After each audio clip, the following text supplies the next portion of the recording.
అక్కినేని నాగార్జున గురించి ప్రత్యేకంగా పరిచయం చేయాల్సిన అవసరం లేదు. 60 సంవత్సరాల వయసులో కూడా మన్మధుడిలాగే కొనసాగుతున్నారు. యువ హీరోగా ఉన్నప్పుడే ఎంతోమంది అమ్మాయిల కలల రాకుమారుడిగా ఉండేవారు. ప్రస్తుతం గతంలో కంటే జోరుగా సినిమాలు చేయనప్పటికీ ఆచితూచి సినిమాలు చేస్తున్నారు. 'సోగ్గాడే చిన్నినాయన', 'బంగార్రాజు' తర్వాత 2 సినిమాలు ఫ్లాప్ అవడంతో నా సామిరంగా సినిమా చేసి విజయం అందుకున్నారు. వచ్చే సంక్రాంతికి కూడా మరో సినిమాతో రాబోతున్నట్లు ఇప్పటికే ప్రకటించారు. అయితే తన కెరీర్‌లో అక్కినేని నాగార్జున బ్లాక్ బస్టర్ సినిమాలు చాలా వరకు వదులుకున్నారు.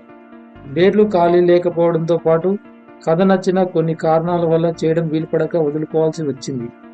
వాటిలో 'దళపతి', 'బద్రి', 'కలిసుందాంరా', 'మౌనరాగం', 'మెకానిక్ అల్లుడు', 'ఘర్షణ' తదితర ఎన్నో సినిమాలు వదులుకున్నారు. 'దళపతి'లో నాగార్జునను రజనీకాంత్ క్యారెక్టర్ చేయమని మణిరత్నం అడిగారట. కానీ చేయలేదు. అలాగే 'మెకానిక్ అల్లుడు'లో చిరంజీవి పాత్ర చేయాల్సి ఉన్నప్పటికీ బి. గోపాల్‌తో అంతకు ముందు తనకు ట్రాక్ రికార్డ్ సరిగా లేకపోవడంతో ఈ సినిమా కూడా వదులుకున్నారు.